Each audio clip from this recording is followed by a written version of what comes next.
avec lui, je m'attends à tout. Je dis bien à tout. Et je suis préparé également à tout. C'est une Aminata Touré engagée et déterminée qui a fait face à la presse devant ses partisans et sympathisants. La tête de liste de la coalition Benno Bokk Yakaar s'est déclarée députée non inscrite à l'Assemblée nationale, source de désaccord qui a abouti à sa destitution. Comme je l'ai dit, c'est une forfaiture commandée par le président Macky Sall qui paradoxalement ne supporte pas la présence de son ancienne tête de liste que je suis à l'Assemblée nationale. Tête de liste qui a parcouru, je rappelle, 5175 km sous le soleil et la pluie. Par contre, le président Macky Sall supporte de recevoir la politicienne la plus raciste de France au palais de notre République, Madame Marine Le Pen, à qui il a dédicacé un livre, Marine Le Pen, qui insulte depuis des années les Africains, la race noire et les musulmans. L'ex-premier ministre évoque une pure violation de l'article 60 de la Constitution et l'article 7 du règlement intérieur de l'Assemblée nationale.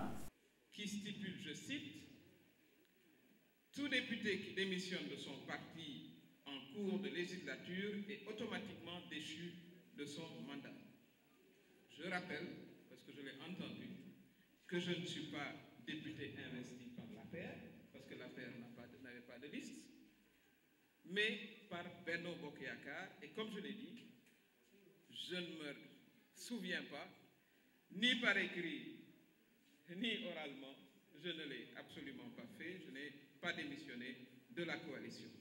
Un pays stable, plein de convivialité et de partage entre les citoyens, tel est le souhait d'Aminata Touré, d'où l'appel à toutes les forces vives du pays de leur responsabilité face à une quelconque pression. C'est l'occasion de nous adresser solennellement à nos forces de sécurité, qui sont nos enfants, qui sont nos frères, nos maris, nos amis, nos voisins, pour leur dire qu'ils sont les fils et les filles du Sénégal, ce beau pays que nous partageons. Je voudrais m'adresser solennellement à eux pour leur dire qu'ils sont exclusivement au service du peuple sénégalais et pas au service des objectifs personnels du président Macky Sall. Et il en est de même pour tous les corps de l'État, notamment pour la justice. Comme maire, j'exhorte nos forces de sécurité à préserver la vie et la sécurité de tous nos concitoyens et en toutes circonstances. Aminata Touré ne compte pas se laisser faire. Elle prévoit saisir toutes les voies de recours, la Constitution, les organisations internationales pour qu'elle soit rétablie dans ses droits. Ousmane Sonko ne sera pas seul dans son combat. La coalition Yewwi Askan Wi décide d'apporter son soutien au leader de PASTEF. Une occasion saisie par les parlementaires pour fustiger ce qu'ils qualifient de complot. Le groupe parlementaire Yewwi Askan Wi réitère son soutien indéfectible au président Ousmane Sonko, victime d'un complot d'État, d'un acharnement judiciaire et d'une instrumentalisation de la procédure pénale pour l'écarter de la liste des candidats de l'élection présidentielle 2024.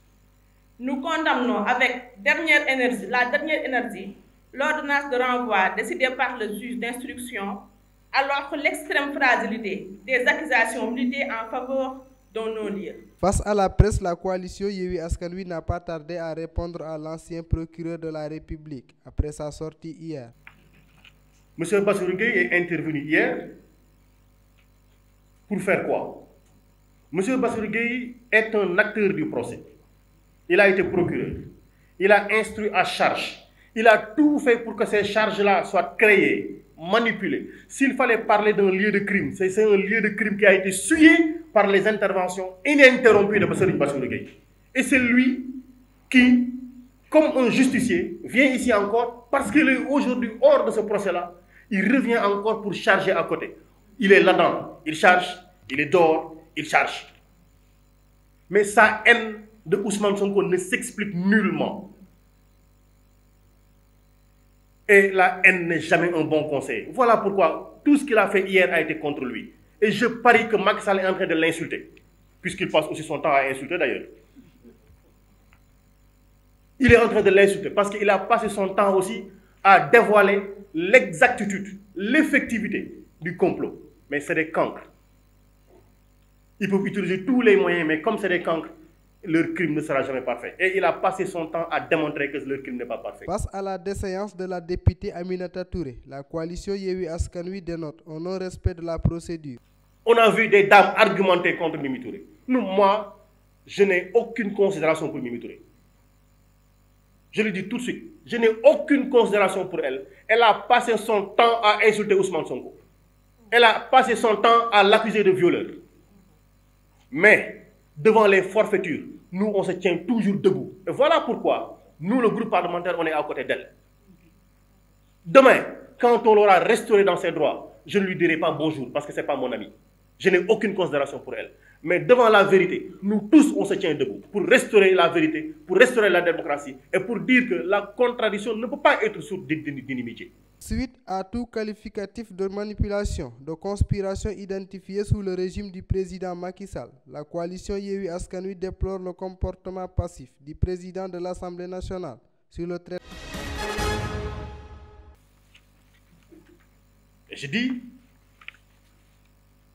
donc, nous, on a saisi sur l'affaire des fonds force Covid le procureur général de la Cour des comptes. Nous lui avons écrit une correspondance pour dire que puisque l'Assemblée nationale ne veut pas faire son travail, vous, on demande à ce que vous entrepreniez les poursuites devant la Chambre de discipline financière contre ceux qui ont géré les fonds force Covid. Parce que, voilà ce qui a été détecté. Des fautes de gestion, des détournements de fonds, des dépenses non justifiées, des dépenses qui sont sans lien avec la Covid, des dépenses fictives, des fausses factures, des surfacturations, des montants sans correspondance, etc., etc. Voilà tout ce qui a été trouvé dans le fond, que des gens ont passé le temps à s'enrichir pendant que les Sénégalais dormaient chez eux, pendant que les Sénégalais se cachaient chez eux, pendant que d'autres mouraient tranquillement.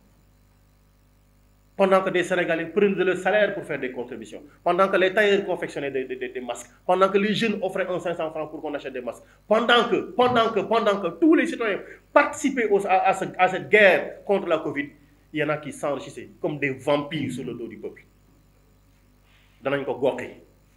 Et parce que aussi nous avons saisi le premier président de la Cour des comptes, parce que la haute cour de justice doit juger les ministres. On a écrit pour demander à l'Assemblée nationale, parce que l'article 2 sur la Cour dit ceci, après chaque renouvellement, et dans le mois qui suit sa première réunion, l'Assemblée nationale élit 8 juges, parmi les députés, qui sont des juges au niveau de la Haute Cour de justice, depuis le mois de septembre. La Haute Cour de justice n'est pas installée. On a écrit pour demander à ce que ça soit installé. Il ne nous répond pas. Il n'a pas le temps de convoquer le bureau de l'Assemblée nationale pour installer la Haute Cour de justice, qui doit travailler sur la gestion et contrôler l'utilisation des deniers publics. Il préfère être là à casser de l'opposant. Il préfère être là à travailler pour faire la déchéance, pour aboutir à la déchéance de mandat de quel député. Voici ce que nous avons. Mais nous disons, tous ces éléments sont des raisons suffisantes et suffisamment complètes pour nous amener nous tous. Le premier cube de gaz sortira bientôt au large de la frontière entre la Mauritanie et le Sénégal concernant le projet Grand Tortue Armeïm. Il est attendu durant le 4e trimestre de l'année 2023. L'unité flottante de production, de stockage et de déchargement, d'après son directeur général, prévoit de traiter environ 400 millions de pieds cubes standards de gaz par jour.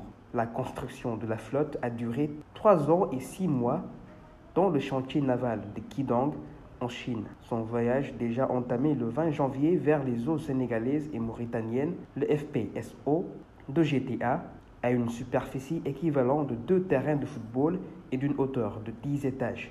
Il pèse plus de 81 000 tonnes d'acier, de 37 000 mètres de bobines, de tuyaux et de 1,52 million de mètres de câbles.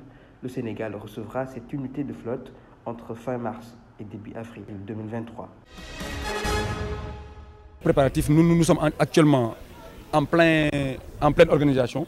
Nous sommes en relation avec les autorités administratives, notamment le gouverneur de Dakar, qui a tenu une première réunion du CRD concernant l'appel et qui nous a permis de remettre le document d'expression de besoin de l'ensemble des préoccupations de la communauté layène relativement à l'organisation de cette 140e édition. Nous remercions le gouverneur, à travers lui, le ministre de l'Intérieur, à travers lui, le président de la République, pour leur accompagnement sans réserve. Nous notons également en prévision l'organisation de la réunion nationale qui sera présidée par le ministre de l'Intérieur normalement dans la première décade du mois de février, Inch'Allah, qui nous permettra de boucler le document, qui nous permettra également de faire face aux services de l'État, de suivre leurs engagements et leur niveau d'exécution pour faire en sorte que les cérémonies commémoratives de la 140e édition de l'appel se passent dans les meilleures conditions. Je vous remercie. Ok, alhamdoulilah.